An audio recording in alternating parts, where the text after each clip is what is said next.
السلام عليكم ورحمة الله وبركاته. إن الحمد لله نحمده ونستعينه ونستغفره ونعوذ بالله من شرور أنفسنا ومن سيئات أعمالنا. من يهده الله فلا مضل له ومن يضلل فلا هادي له. أشهد أن لا إله إلا الله وحده لا شريك له وأشهد أن محمدا عبده ورسوله وبعد. Kita sampai hadis 36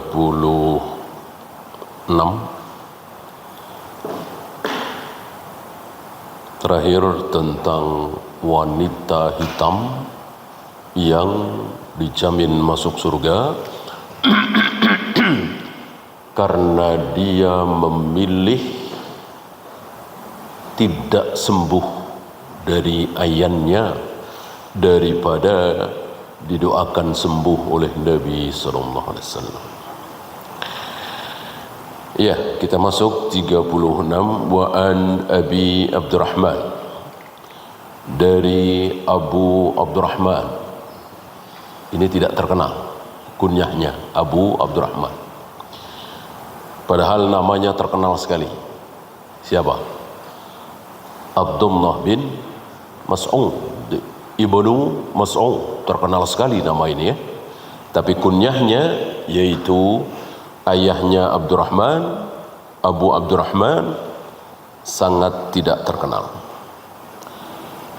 Qala, Ibnu Mas'ud mengkisahkan, ka'anni anzuru ila Rasulillah sallallahu alaihi wasallam, seolah-olah aku masih melihat Nabi sallallahu alaihi wasallam. Nabi sudah wafat waktu itu.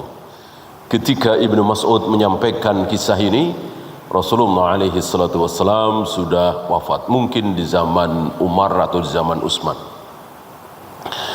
Tapi saking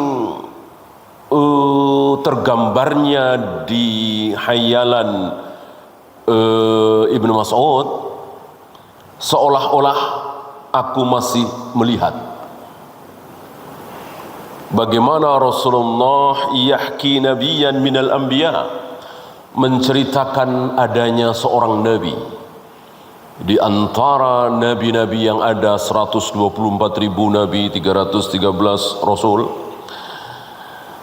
Ada satu nabi, kata Rasulullah alaihi salatu wassalam, darabahu qaumuhu fa'admauhu, yang dipukul, yang dilempar dengan batu oleh kaumnya, oleh umatnya, kena di kepalanya, lalu luka, mengeluarkan darah. Wa huwa yamsahud dam, Nabi tersebut mengusap darah yang mengalir di wajahnya. Yamsahud dam an wajhihi, darah mengalir membasahi wajahnya, pipinya, diusap oleh Nabi tersebut. Yaqul, sambil mengusap darah di pipinya itu, Nabi itu berdoa kepada Allah. Kalau kita yang jadi Nabi, kira-kira doanya apa? Ya Allah, hancurkan mereka. Ya Allah, azab mereka. Ya Allah, laknat mereka. Mungkin ya. Kalau kita yang jadi Nabi, kalau kita yang ada di posisi beliau. Ya. Tapi Nabi ini justru mendoakan, Allahumma gfir li qaumi fa innahum la ya'lamun. Ya Allah, ampuni umatku ini, ampuni kaumku ini ya Allah, karena mereka tidak tahu. Kalau aku sedang mengajak mereka untuk masuk surga, sedang mengajak mereka untuk supaya selamat tidak masuk neraka, mereka tidak tahu. Maka mereka memperlakukan aku seperti ini ya Allah, maka ampuni mereka ya Allah, ampuni mereka ya Allah. Luar biasa akhlak Nabi ini ya. Nabi siapa ini? Ya, ternyata yang bercerita dengan yang diceritakan orangnya sama. Nabi tersebut adalah Rasulullah sendiri. Yang bercerita beliau Rasulullah SAW. Ya, yang diceritakan beliau sendiri. Dari sini keluar hukum bahwa disukai, dianjurkan, disunnahkan tidak usah menyebut nama kalau itu mengandung pujian terhadap diri sendiri, menyanjung diri sendiri, membeberkan keutamaan diri sendiri. Khawatir riya, sombong, sum'ah dan seterusnya, takabbur, merasa hebat, merasa besar. Ya. Dan apa yang dilakukan oleh Nabi ini diturunkan oleh para sahabat, oleh para tabi'in, atba'ut tabi'in. Kalau mereka mempunyai kelebihan, gak ada keinginan untuk menyampaikan. Ambil contoh Sa'id bin Zaid. Sa'id bin Zaid adalah satu di antara 10 orang yang dijamin masuk surga. Ada Abu Bakar, Umar, Utsman, Ali, Zubair, Talha dan semuanya ada 10. Salah satunya Sa'id bin Zaid. Nah, satu ketika Sa'id bin Zaid ditanya orang, para tabi'in tentunya, siapa 10 orang yang dijamin masuk surga? Dijawab oleh Sa'id bin Zaid, Abu Bakar, Umar, Utsman, Ali, Zubair bin Awam, Talha bin, terus cuman 9. Dirinya tidak disebut. Ya. Enggak mau menampilkan diri, tidak mau menampakkan kehebatan dirinya. Biarkan Allah saja yang mengetahui kehebatan dirinya. Manusia enggak usah tahulah, kecuali dari orang lain. Ini orang-orang salaf, manusia-manusia terdahulu, manusia-manusia yang sudah dijamin surga, dijamin ampun, dijamin ridha. Mereka menyembunyikan kehebatan dirinya. Imam Bukhari waktu masih muda, mungkin 20-an tahun, 21 tahun, datang kepada seorang ulama besar di Baghdad. Lalu bertanya tentang sesuatu. Di tengah-tengah pertanyaan ini ulama besar itu nanya, kamu dari mana? Saya dari Bukhara. Ya, Samarkand, Bukhari dari Bukhara. Muhammad bin Ismail kan namanya. Terkenal dengan Bukhari karena dari Bukhara. Kaget si ulama besar ini. Kalau dari Bukhara kenapa kemari? Di sana ada Bukhari. Dia hafal Al-Quran, hafal ratusan ribu bahkan jutaan hadis. Nanya aja sama dia, kenapa kesini? Padahal dia sendiri Bukhari. Langsung pergi. Ya, tidak kemudian memperkenalkan diri, saya Bukhari, saya Bukhari. Inilah manusia-manusia terdahulu. Rupanya jauh dari kita. Kita punya kehebatan dikit saja, bawaannya gimana caranya supaya orang tahu. Ya, kalau dulu agak susah, pakai cerita-cerita, cari orang cerita. Sekarang pakai jempol, ya, biar orang pada tahu. Ya. Jarang sholat malam. Malam itu tumben-tumbenan sholat malam. Ya. Bikin status biar pada tahu, alhamdulillah nikmat bener sepertiga malam ini, mudah-mudahan engkau terima ya Allah. Ngapain bikin status? Biar orang-orang tahu kan, di hadapan Ka'bah bikin status. Ya, alhamdulillah kesampaian juga nih mencium Hajar Aswad. Ya, Biar apa coba dia bikin status? Ya biar orang tahu. Inilah kita. Jauh sekali dengan apa yang ada pada orang-orang soleh terdahulu. Mereka menyembunyikan kesolehannya. Kecuali yang tidak sanggup disembunyikan, sholat berjamaah, sholat Jumat, haji, umrah, jihad tentu tidak bisa disembunyikan. Ada torekot-torekot sufiyah yang ingin menyembunyikan. Nah, begitulah ya, kebenaran itu di tengah-tengah. Jangan terlalu ke kanan, jangan terlalu ke kiri. Yang terlalu ke kiri tadi, bentar-bentar pengen cerita, bentar-bentar bikin status.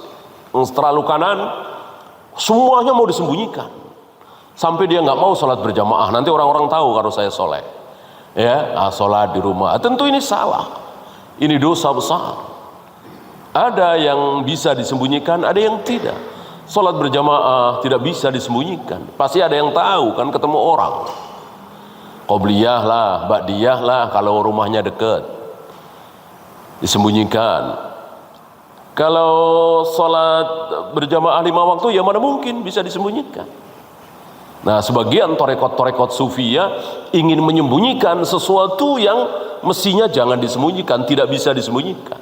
Di sini Ahlus Sunnah berada di tengah-tengah. Tidak terlalu ke kanan, tidak terlalu ke kiri. Bagaimana supaya berada di tengah-tengah? Ikuti Rasul dan para sahabat. Manusia-manusia sempurna. Manusia-manusia yang insya Allah dijamin surga, dijamin ampun, dijamin ridha. Ikuti mereka. Seperti Nabi SAW. Apakah sepanjang hayat beliau selalu menyembunyikan kehebatan beliau? Tidaklah. Ada yang tidak bisa beliau sembunyikan. Ana sayyidu waladi Adam wala fakhar. Aku adalah sayyidnya, ketuanya, penghulunya seluruh anak Adam. Ini harus disampaikan.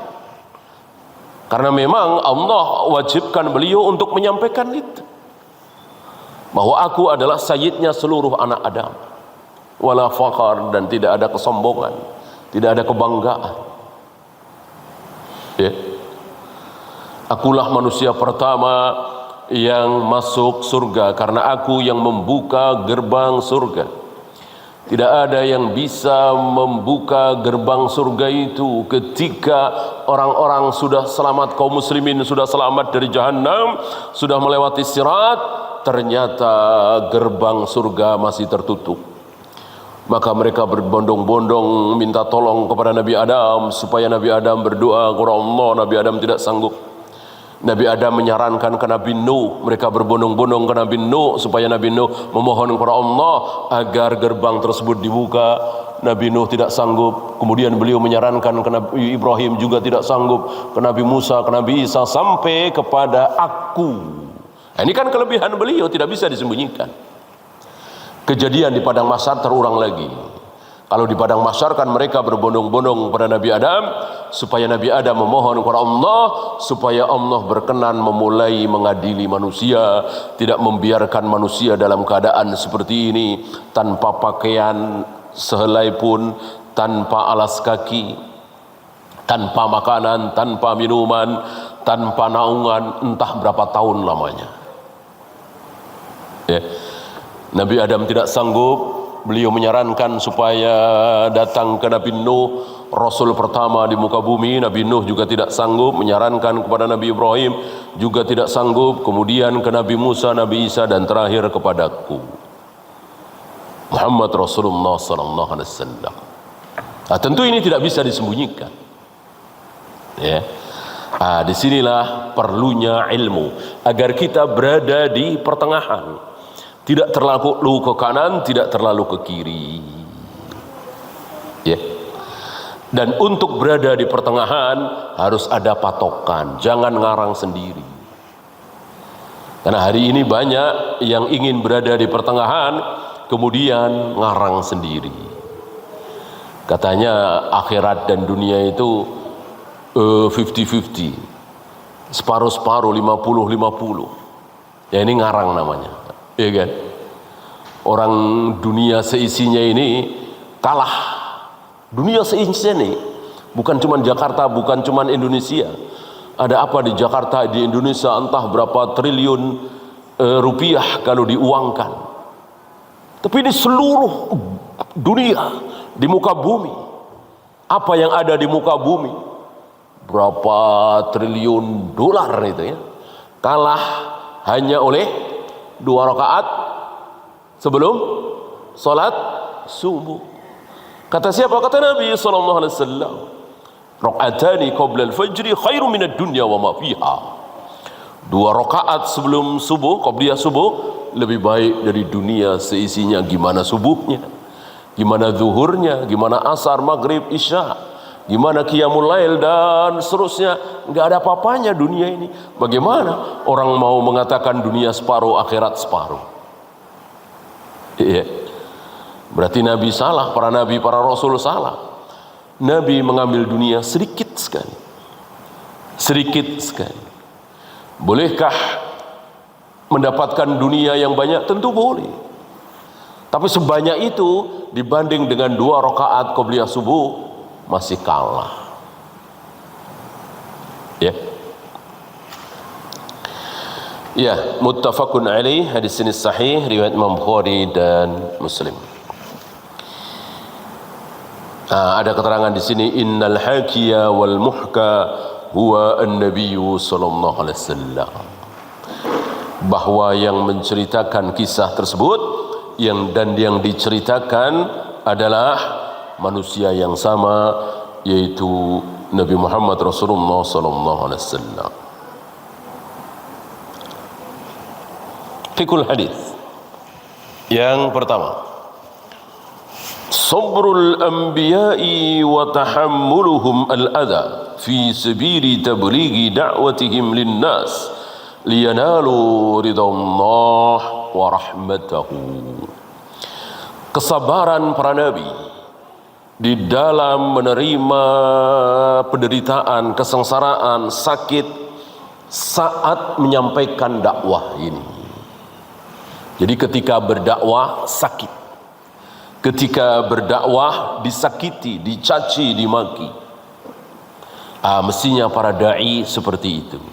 Ketika dakwah menyampaikan kebenaran, yang hak-hak, yang batil-batil, yang sunnah-sunnah, yang bid'ah-bid'ah, maka siap dicaci maki.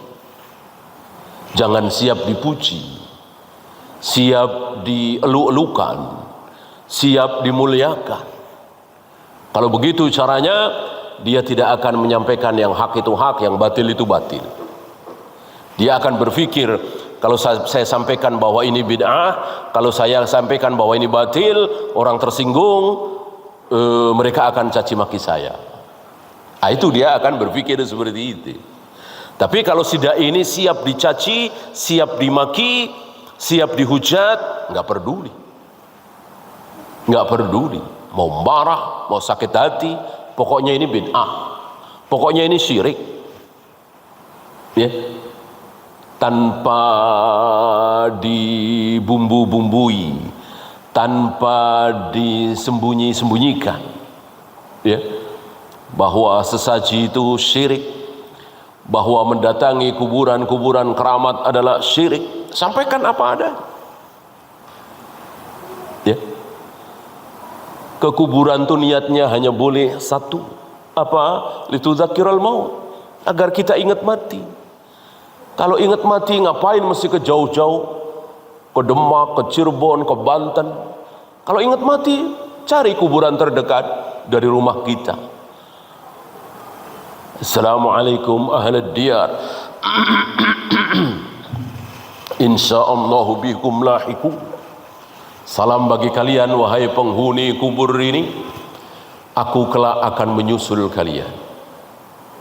Kemarin-kemarin ada niat mau berantem misalnya, ada niat jahat, insya Allah kita batalkan dengan melihat saudara-saudara kita yang sudah terbujur di kuburan itu.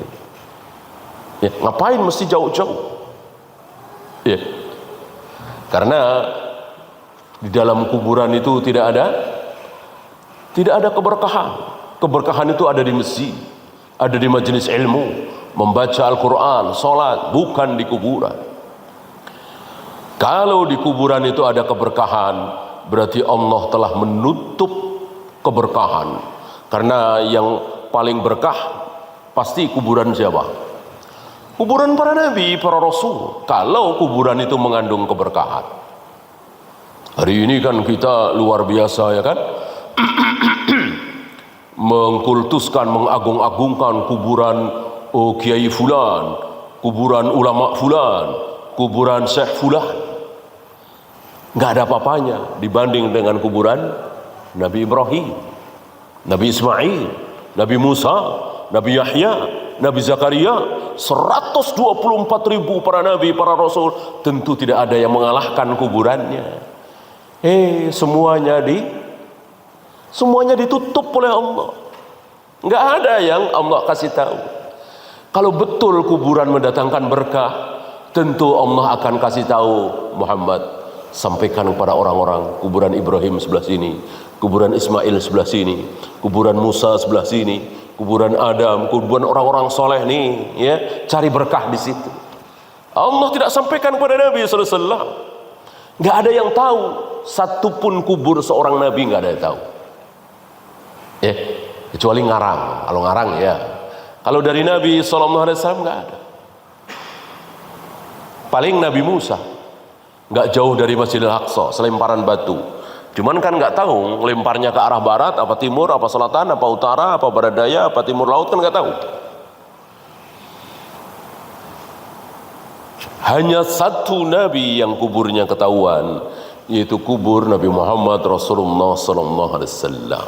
Itu pun ditutup serapat-rapatnya. Ya, karena seorang nabi harus dikubur di titik di mana dia meninggal. Meninggal di bawah pohon beringin, ya di bawah pohon beringin itu harus dikubur. Nggak boleh geser kiri kanan. Meninggal di samping batu, ya di samping batu itu harus dikubur. Nggak boleh bergeser kiri kanan. Rasulullah Muhammad SAW meninggal di kamarnya Aisyah. Mau tidak mau beliau harus dikubur di situ, di kamarnya Aisyah. Adakah kaum muslimin yang bisa mendatangi kubur Nabi? Ya nggak bisa. Mosok main selonong aja ke kamarnya Aisyah. Berarti Allah menutupi keberkahan dong. Kalau kuburan itu mendatangkan berkah. Kalau mendatangi kubur Nabi itu muncul keberkahan. Ya, nggak ada para sahabat yang bisa mendatangi kubur Nabi sallallahu alaihi wasallam kecuali Aisyah mungkin, Abu Bakar mungkin. Ya, Abu Bakar masuk rumah Aisyah tentu nggak masalah, kan putrinya. Atau mungkin Abdurrahman, Muhammad bin Abu Bakar, abangnya Aisyah. Selebihnya nggak bisa. Umar, Utsman, Ali, Zubair, Tolha nggak bisa. Asal masuk ke kubur Nabi sallallahu alaihi wasallam. Berarti Allah menutupi keberkahan dong kalau begitu. Ya. Dari sini jelas sekali bahwa tidak ada keberkahan di kuburan. Kalau ingin cari keberkahan, kebaikan di masjid, di majelis ilmu, salat, baca Al-Quran, ya, bukan mendatangi kuburan. Lihat kaum kita sebelum menjabat masih mencalonkan diri datang ke kuburan. Selesai dapat berhasil jadi pejabat, datang lagi ke kuburan. Ini kebiasaan kaum kita, kuburiyun. Ya.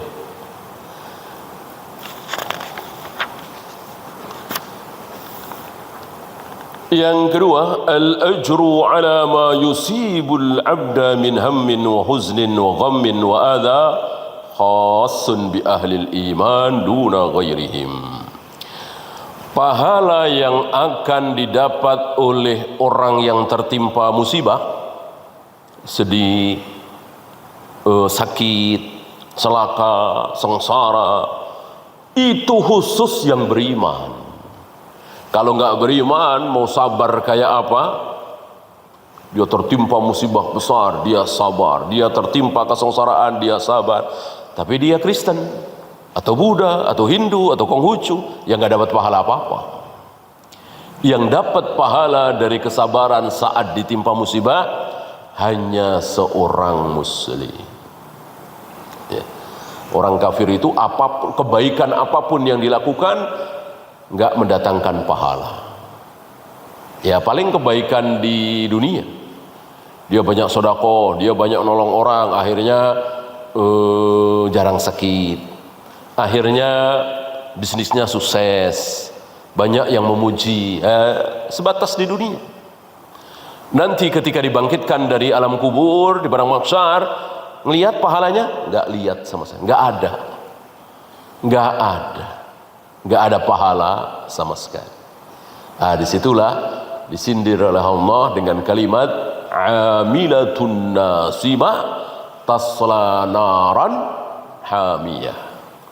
Mereka berusaha susah payah, ibadah, sedekah, berderma, nolong orang, kan susah payah. Tasla naran hamiyah, tapi akhirnya masuk neraka. Waliyadu billah.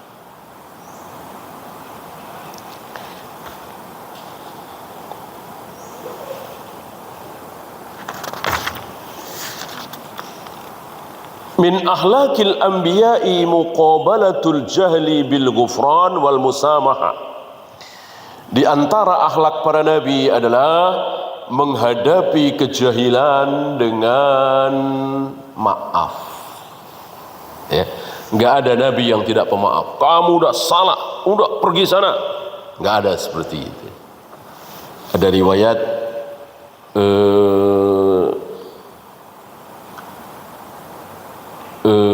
Nabi Musa, ya, tapi riwayat itu tidak sahih.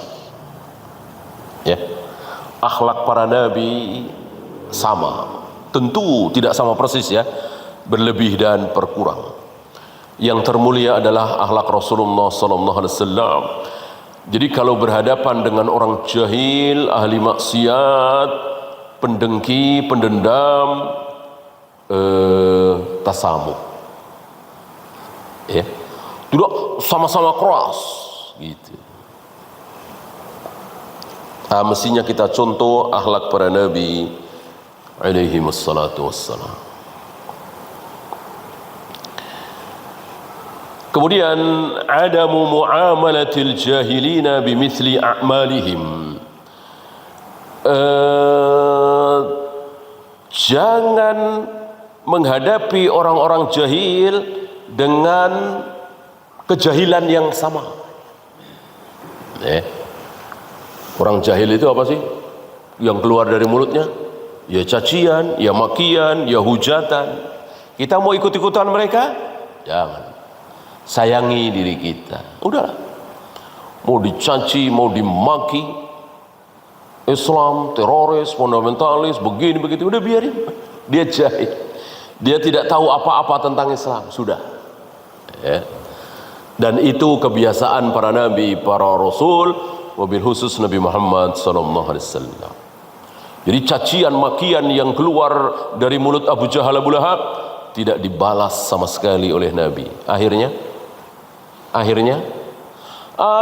manusia malah jadi simpati kepada Nabi sallallahu alaihi wasallam.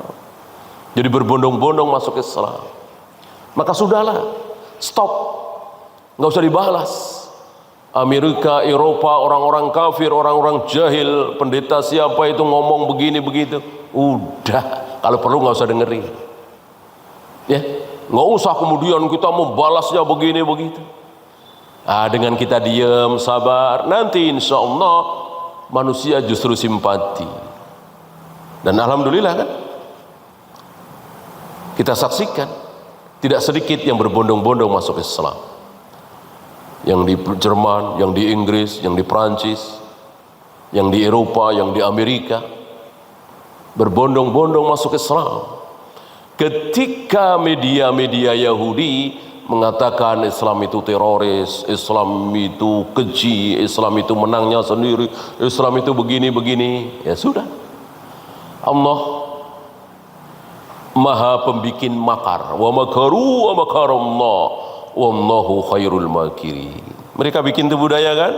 Allah juga bisa bikin tipu daya, dan Allah lah sebaik-baik pembikin tipu daya. Lihat. Ya, lihat. dia caci maki Islam, anaknya sendiri membela Islam. Coba nih, siapa yang bikin kalau bukan Allah? Apa enggak malu itu? Apa enggak ditampar kotoran wajahnya itu? Dia caci maki Islam, anaknya membela Islam. Ya, maka sudah, tidak perlulah kita tanggapi orang-orang jahil itu. Mereka jahil. Kita sibuk dengan dakwah. Ya, kita sampaikan yang hak itu hak, yang batil itu batil. Enggak perlu ada gerakan ini, gerakan itu, enggak perlu. Gerakan ini, gerakan itu sudah terwakili dengan taat kepada Allah dan Rasulnya sesuai sunnah. Ketika kita taat kepada Allah dan Rasulnya sesuai dengan sunnah Nabi alaihi salatu wassalam, cukup. Enggak perlu lagi ada gerakan ini, gerakan itu. Ya. Kemudian at-ta'assi bi akhlaqin Nabi sallallahu alaihi wasallam fi tahammulil adha. Perintah untuk mencontoh akhlak Nabi sallallahu alaihi wasallam ketika menemui penderitaan. Betapa sabarnya beliau. Mestinya kita contoh beliau. Kan banyak dari kita tersinggung dikit udah nggak mau dakwah lagi. Ya, boro-boro dicaci maki, cuman tersinggung, cuman disinggung doang. Ada salah satu ucapan jamaah yang menyinggung, udah ngambek, nggak mau dakwah lagi, nggak mau ngajar lagi, nggak mau datang lagi ke situ. Lihat para nabi, para rasul, begitu sabarnya, sangat sabar. Kemudian ahlul fasadi wal kafiruna la yuqabiluna al hujjata bimithliha. Orang-orang kafir, ahli batil itu tidak pernah melawan hujjah dengan hujjah. Hujjah, dalil, argumen dibalas pakai batu, senjata. Yang keluar dari mulut Nabi Ibrahim hujjah. Wa idza maridtu fahuwa yashfini. Tuhanku adalah pencipta langit, pencipta bumi, yang menghidupkan, yang mematikan, yang bisa menerbitkan matahari dari timur, juga bisa nanti menerbitkan dari barat. Anda sanggup?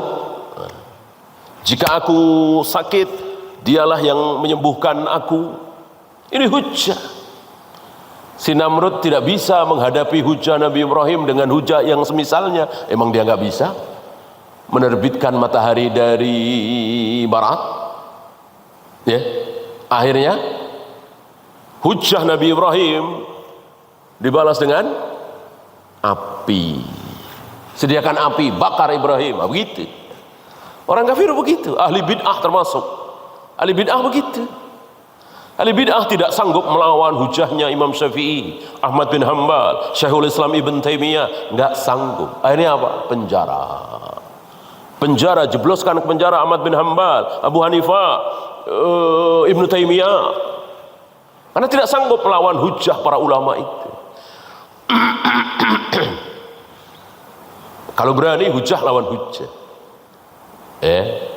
Biarkan penonton, pendengar yang menilai sendirilah. Tapi hujah lawan hujah ya. Hujah bahasa apa nih? Bid'ahnya tahlilan misalnya, muludan misalnya. Hujah lawan hujah. Jangan ada cacian, makian, emosi, teriakan-teriakan. Ya, bubarkan. Hujah lawan hujah. Bebas ngomong. Katanya demokrasi. Bebas ngomong. Bebas sama bebas. Udah bebaskan aja semua. Ini nggak boleh ngomong. Ya. Kami menolak ustadz ini. Ya. Emang ustadz itu datang tidak diundang? Nggak diundang. Iya kan? Kalau menolak ya berarti siapa yang mengundang? Pasti ada yang mengundang. Ya kalau nolak ya nggak usah datang. Ya kan? Karena nggak laku, ya kan? Karena hujahnya rapuh sekali. Maka yang keluar dari mulut mereka, bubarkan pengajian ini, pemecah belah umat, apalah inilah, nggak punya hujah. Ya, kalau mau hujah dengan hujah. Ini sudah diawali oleh orang-orang kafir berhadapan dengan para nabi, para rasul, termasuk Fir'aun. Fir'aun tidak berkutik, berhadapan dengan hujah yang keluar dari mulut Nabi Musa alaihi salatu wassalam. Ya. Maka dikejarlah Musa dan Bani Israel dan berakhir dengan tenggelamnya Fir'aun dan bala tentaranya di Laut Merah. Yang terakhir, adamu istijalil azab bil mukhalifin wa a'da'id da'wah. Jangan buru-buru minta diturunkan azab, jangan buru-buru. Ya. Kaumnya nolak, ya Allah turunkan azab, ya Allah hancurkan mereka, jangan buru-buru, sabar. Nah itu Nabi Nuh suruh dihabisi, ya. Kalau masih tersisa, ya Allah, lam yalid illa kafara, akan melahirkan kafir lagi, habisi ya Allah. Itu Nabi Nuh kan? Betul. Tapi setelah 950 tahun, bayangkan, berdakwah siang malam, sembunyi-sembunyi, terang-terangan, 950 tahun, hanya dapat 80 orang kira-kira. Kan yang masuk di kapal beliau, perahu beliau itu 80 orang, 81 dengan beliau. Selebihnya hewan-hewan berpasang-pasangan. 950 tahun, maka wajar kalau beliau akhirnya berdoa, habisi ya Allah, dan habis. Maka apa istilahnya, generasi kedua, ya, artinya seluruh manusia hari ini sampai hari kiamat itu berasal dari 81 orang yang ada di perahu beliau itu. Karena yang lainnya sudah mati semua.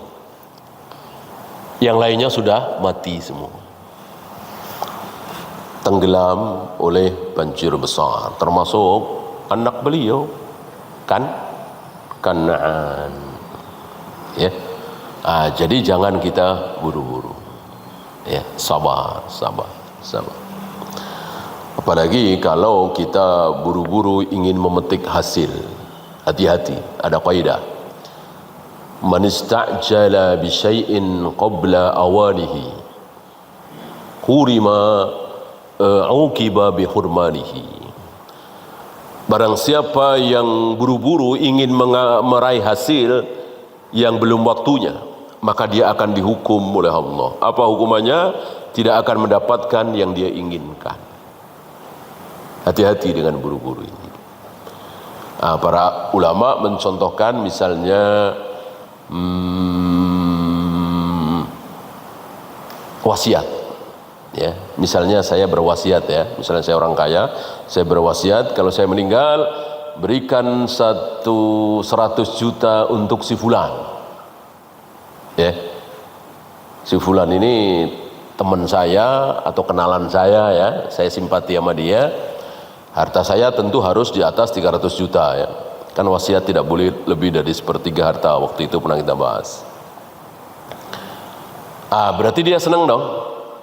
Dia nunggu-nunggu saya mati, sebab kalau saya mati dia dapat 100 juta. Ditunggu-tunggu saya nggak mati-mati. Dia nggak sabar nunggu saya mati, akhirnya dia bunuh saya. Ya, maka batal. Wasiat itu batal karena dia buru-buru. Ya. Termasuk budak perempuan yang otomatis akan merdeka ketika tuannya meninggal. Karena budak perempuan ini melahirkan anak hasil hubungan dengan tuannya, dan itu halal, bukan zina. Budak yang melahirkan anak hasil hubungan dengan tuannya itu namanya ummul walad. Ummul walad itu otomatis akan merdeka kalau tuannya meninggal. Maka si ummul walad ini nunggu-nunggu tuannya meninggal. Kalau tuannya meninggal otomatis dia merdeka, bukan budak lagi. Ditunggu-tunggu nggak mati-mati, lalu dia nggak sabar, dia bunuh tuannya itu, maka batal. Dari contoh-contoh seperti itu muncul kaidah yang ditulis oleh para imam, man istajala bi syai'in qabla awanihi uqiba bi hurmanihi. Barang siapa yang buru-buru ingin meraih sesuatu sebelum waktunya, maka dia akan dihukum dengan tidak mendapatkan sesuatu yang dia inginkan itu. Ya, saya kira ini berlaku di kehidupan dunia. Belum waktunya buka cabang, udah buka cabang. Dia nggak sabar, pengen cepat untung besar. Karena satu cabang aja sebulan keuntungan bersih bisa 20 juta misalnya. Gimana kalau 5 cabang? Gimana kalau 10 cabang? Buru-buru dia. Oh, maka dia buka langsung 30 cabang. Bangkrut semua. Biasanya begitu kan? Kan harus sabar satu. Ini contoh saja. Wallahu a'lam. Ya, itu saja. Ada pertanyaan? Silakan.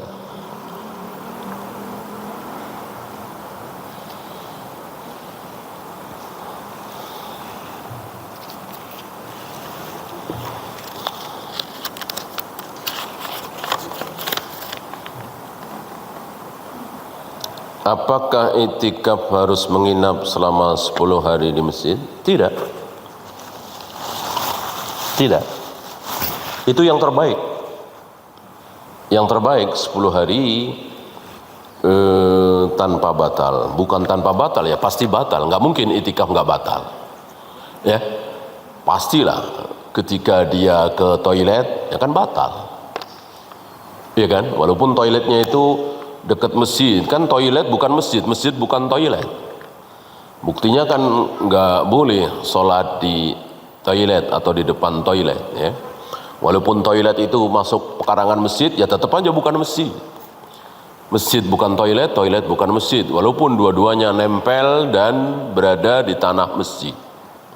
Pasti batal, nggak mungkin nggak. Nah, cuman batalnya iktikaf tidak seperti batalnya iktikaf tidak seperti batalnya sholat, tidak seperti batalnya puasa. Ya, sebentar lagi salam, kentut, maka kita wudhu, terusin ayat akhir apa ulang dari awal? Ya tentu ulang dari awal, walaupun setengah menit lagi salam. Jadi batal semua, bubar semua, harus diulang. Begitu juga puasa, jam 5:30 batal. Ya nanti qadhonya ya sehari, bukan dimulai dari 5:30 diterusin, enggak. Nah, iktikaf tidak seperti itu.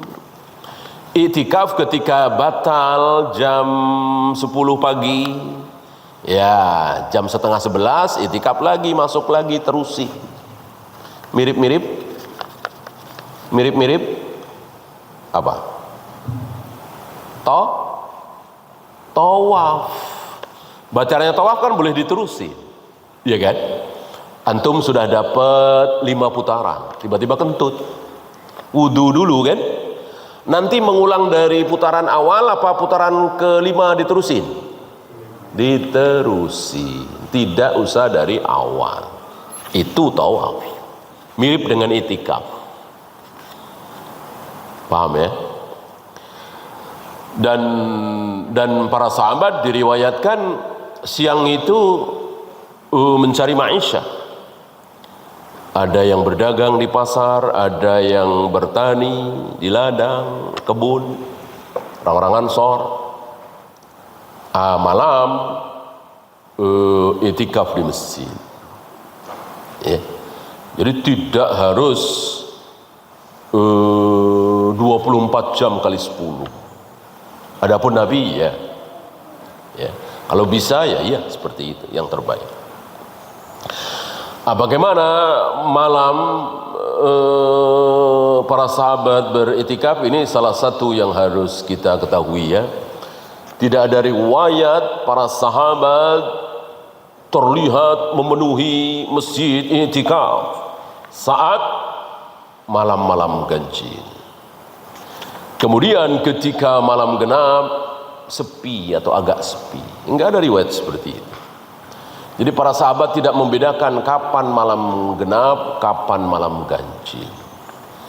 Kalau ada waktu senggang walaupun genap, ya datang iktikaf beribadah.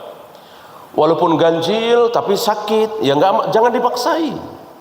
Walaupun ganjil tapi ini ibu sedang butuh teman. Ibu kita sudah tua, harus kita urus, sementara yang biasa ngurus lagi nggak ada misalnya. Ya ini kan lebih penting, lebih wajib, lebih mulia dari sekedar i'tikaf. Jadi harus pakai ilmu ya.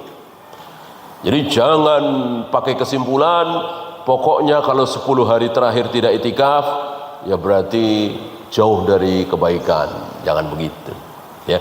Berapa banyak orang yang tidak i'tikaf, bahkan tidak tarawih, tetapi dia mendapatkan keutamaan lebih besar. Apa misalnya? Ya tadi ngurusin ibunya, mandiin ibunya, nyuapin ibunya. Luar biasa pahala ini, besar sekali ya. Dan para sahabat datang ke masjid adalah untuk beribadah. Datang ke masjid untuk beribadah ya. Bukan pindah tidur. Banyak dari kita itu seolah kalau 10 hari terakhir itu bukanya di masjid, sahurnya di masjid, tidurnya di masjid ya.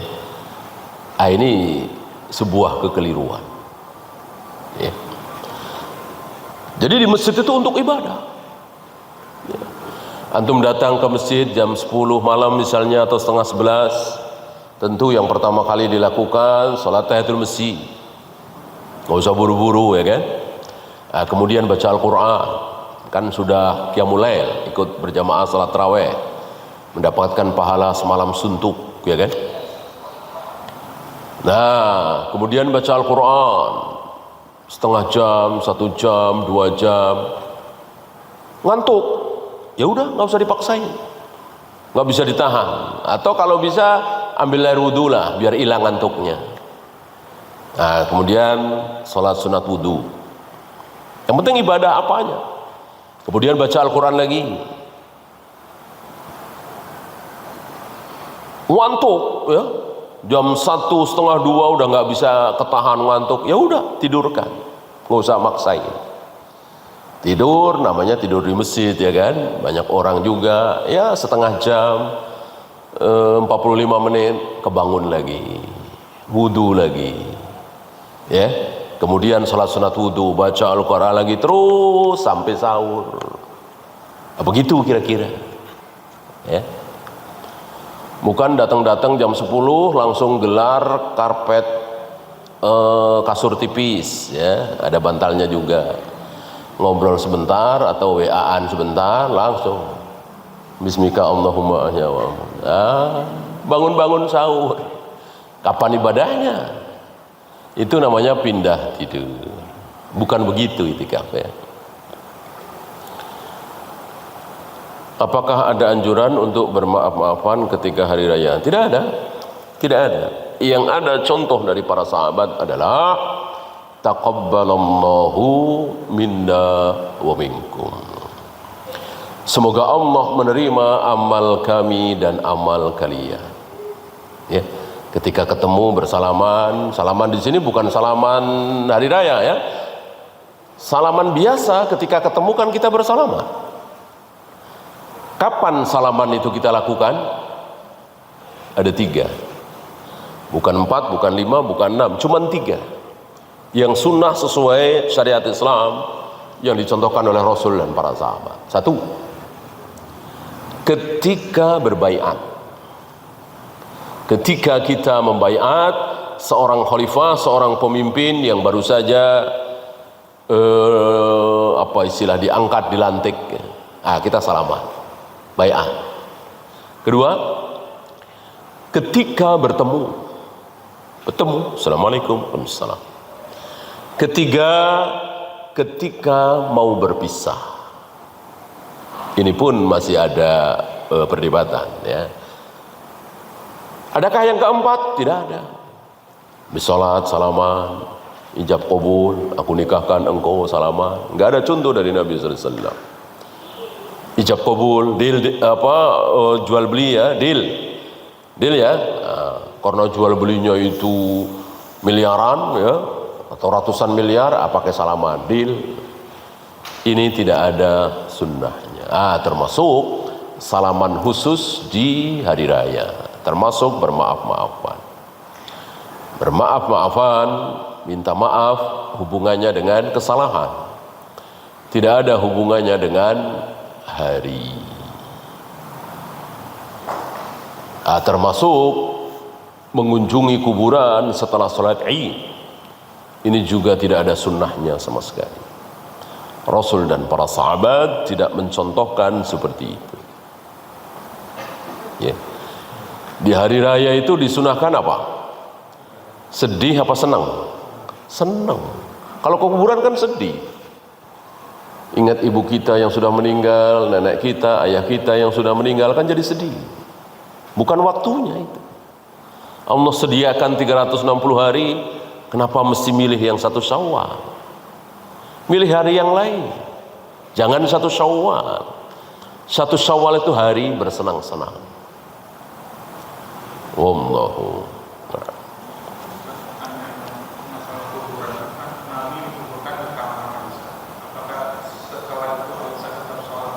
Enggak, di luar ya. Tidur saja, makan dan seterusnya. Tidak sholat di situ lagi, kan nggak boleh sholat di tempat yang ada kuburannya. Ya, dan nggak terhalang beliau sholat di Masjid Nabawi, kan dekat sekali.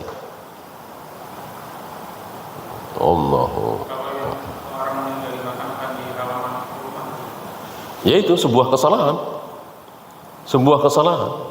karena kuburan itu harus berkumpul dengan yang lain kaum muslimin, kecuali tadi ya, kuburan para nabi, para rasul. Kuburan selain para nabi, para rasul ngumpul dengan kaum muslimin.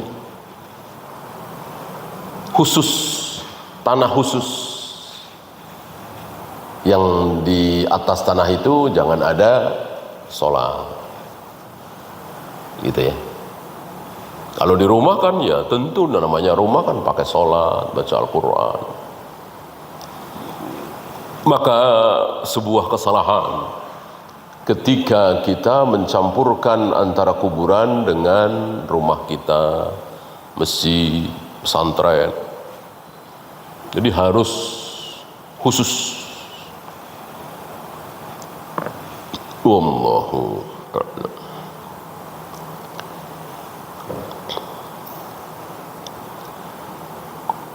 Ada lagi? Habis? Kalau habis kita akhiri. Subhanakallahumma bihamdika asyhadu an la ilaha illa anta astaghfiruka wa atubu ilaik. Assalamualaikum warahmatullahi